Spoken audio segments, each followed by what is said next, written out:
Drop it.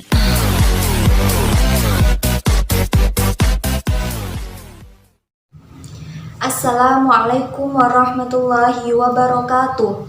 Alhamdulillahirabbil alamin wa bihi nasta'in ala umuri dunya waddin wassalatu wassalamu ala asrofil anbiya'i wal mursalin sayyidina wa maulana Muhammadin wa ala alihi washabihi ajmain, amma ba'd. Yang kami hormati Bapak Jauhar Ali selaku dosen pengampu mata kuliah Ilmu Al-Lughah, dan tak lupa teman-teman yang kami sayangi dan kami cintai. Langsung saja, kami di sini dari kelompok 3 akan sedikit memaparkan materi yang berjudul persepsi ujaran.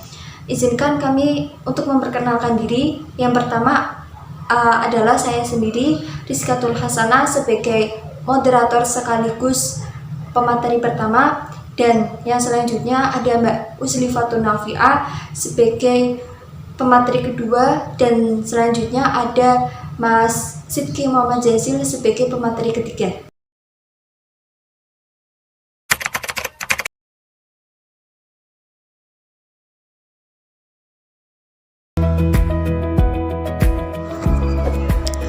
Ujaran adalah suara murni atau tuturan langsung dari orang yang berbicara.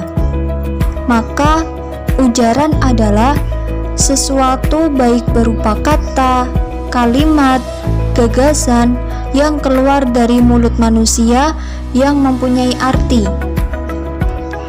Sedangkan persepsi adalah sebuah proses saat individu mengatur dan menginterpretasikan kesan-kesan senoritis mereka guna memberikan arti bagi lingkungan mereka. Jadi, persepsi ujaran adalah peristiwa ketika telinga menangkap sebuah bunyi yang dapat berupa bunyi lepas, kata, atau kalimat.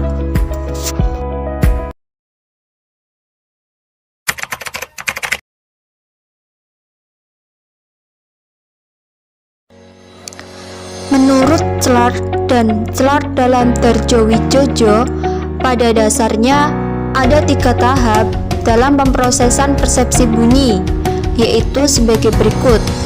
Yang pertama, ada tahap auditori. Pada tahap ini, manusia menerima ujaran sepotong demi sepotong.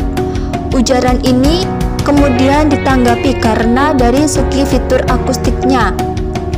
Konsep-konsep seperti titik artikulasi dan font sangat bermanfaat. Di sini karena ikhwal seperti inilah yang memisahkan satu bunyi dari bunyi yang lain, bunyi-bunyi dalam memori auditori kita.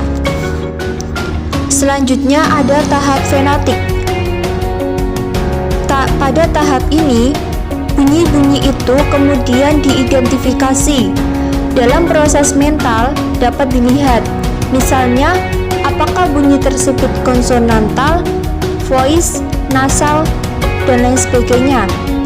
Begitu pula lingkungan bunyi itu, apakah bunyi itu diikuti oleh vokal atau konsonan. Kalau oleh vokal, vokal macam apa? Vokal depan, vokal belakang, vokal tinggi, atau vokal rendah. Kemudian fontnya diperhatikan juga, karena font inilah yang akan menentukan kapan getaran pada pita suara itu terjadi.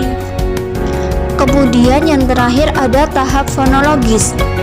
Pada tahap ini, mental menerapkan aturan fonologis pada deretan bunyi yang didengar untuk menentukan apakah bunyi-bunyi tadi sudah mengikuti aturan fonotatik yang pada bahasa kita. Untuk bahasa Inggris, bunyi N tidak mungkin memulai suatu suku kata. Karena itu, penutur bahasa Inggris pasti tidak akan menggabungkan dengan vokal.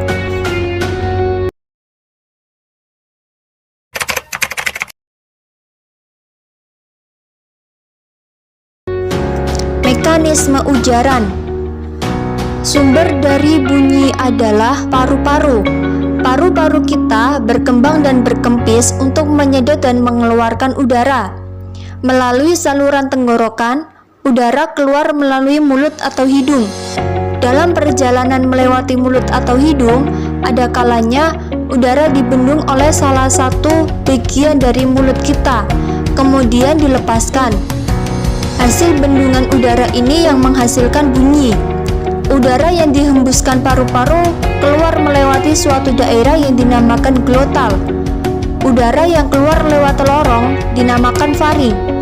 Dari situ ada dua jalan, yaitu yang pertama melalui hidung dan yang kedua melalui rongga mulut. Semua bunyi yang dibuat udara melalui hidung disebut bunyi nasal, dan bunyi yang keluar dari mulut dinamakan bunyi oral.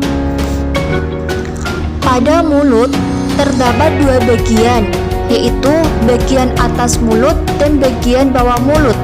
Bagian atas mulut tidak bisa digerakkan dan bagian bawah mulut bisa digerakkan.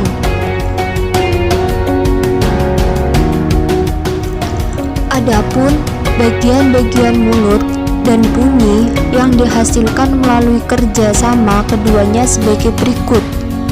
Yang pertama ada bibir, yang kedua gigi, yang ketiga alveolar, yang keempat bunyi afico-alveolars, yang kelima palatal lunak atau velum, yang keenam bunyi interdental, yang ketujuh bunyi frontopalatal, yang kedelapan bunyi root, yang kesembilan bunyi darso-uvulars, yang kesepuluh bunyi glotal atau faringal, yang ke-11 bunyi madiopatathalal.